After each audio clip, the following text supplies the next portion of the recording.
these fishes, they are catching the fish that the artisanal fishermen depend on it. And this is our livelihood since we were born, and we have nowhere to go. So we need help along the world. If our country couldn't help us, and some people can help us, we need help. We are getting out of business and we are dying. Seriously, we need help. That's what I can say. Our ocean is in a state of crisis. Overfishing and illegal fishing are fueling the collapse of marine ecosystems around the world. And according to the UN Food and Agriculture Organization, over 90% of global fish populations are fished at or beyond sustainable levels. This is a critical food security issue for the 3 billion people around the world who depend on fish as a primary source of protein.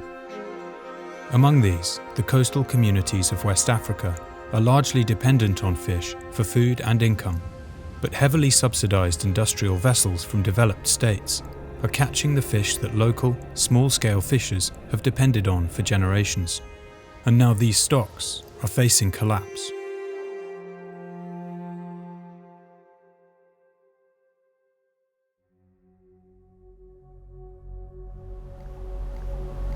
Looking back in the last 10 years, the decline has been systematic.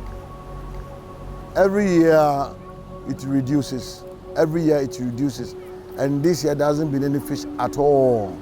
And therefore it looks like we have reached the collapse of our fishery, or artisanal fishery in Ghana. It has been continuous decline throughout the year.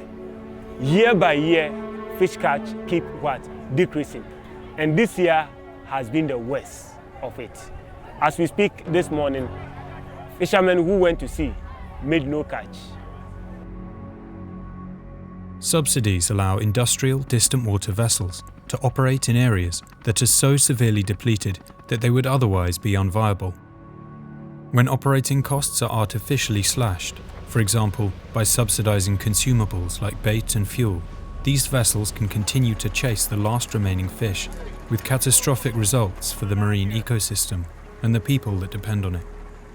As such, these subsidies can promote illegal fishing and overfishing.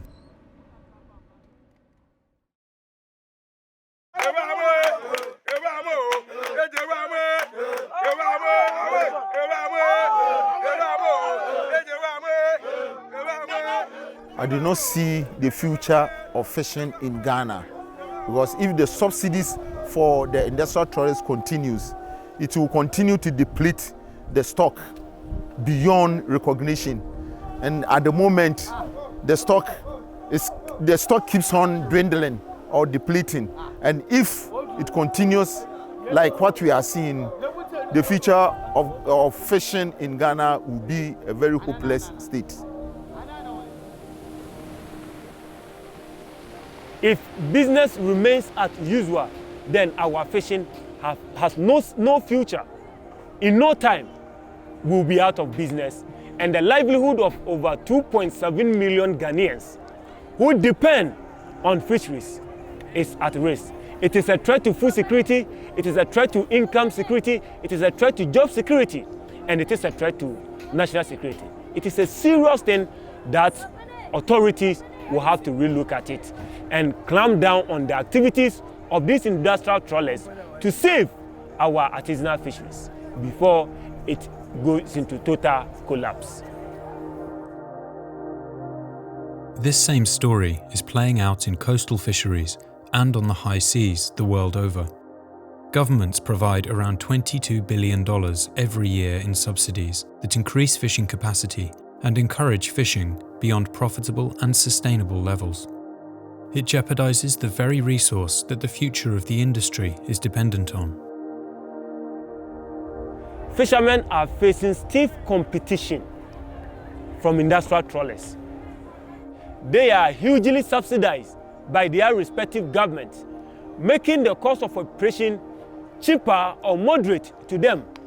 for which reason they are able to roam the length and breadth of the sea, competing hugely with the artisanal fishers. We have a unique opportunity this year in negotiations at the World Trade Organization to enact meaningful reform.